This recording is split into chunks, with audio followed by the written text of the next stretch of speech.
Welcome to the Fear and Greed Afternoon Market Report for Monday, the 2nd of August 2021, where in just a few minutes I tell you everything you need to know about what's happened in financial markets and the world of economics today. I'm Sean Aylmer. The S&P ASX 200 surged 1.3% today to close at 7,491 points, a new record, after the announcement of the biggest ever corporate deal on the market. US payments giant Square made a $39 billion bid for buy now, pay later group Afterpay. It triggered a 19% jump in Afterpay share price after Square said it would pay a 30% premium to the buy now, pay later group's closing share price last week.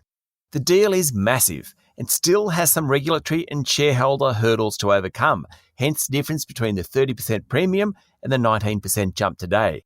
But the deal today was certainly enough to lift the rest of the buy now, pay later sector.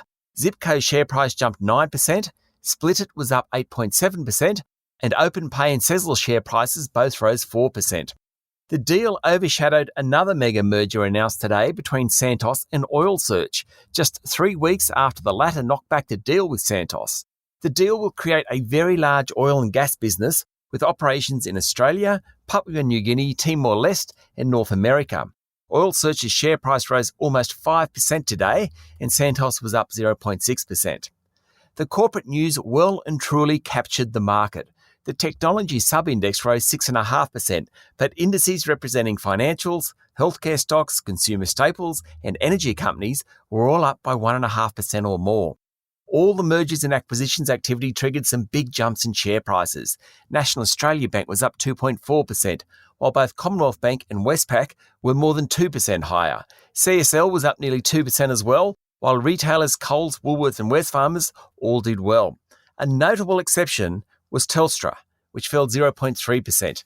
Other underperformers among the large caps were the iron ore miners. BHP rose slightly, but Rio and Fortescue both lost ground after the price of iron ore fell sharply. Mineral Resources, which has had a good run recently, was the worst performer of the top 200 today, off 4.4%.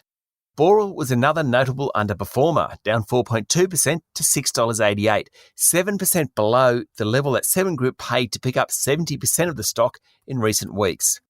In economic news, property prices in Australia have grown for 10 months in a row, after increasing 1.6% during July. Across the country, prices are up 16% on a year ago, and that's the fastest rate of growth in 17 years, according to CoreLogic. The Aussie dollar is buying 73.4 US cents, and that's about it for the afternoon market report for Monday, the 2nd of August 2021.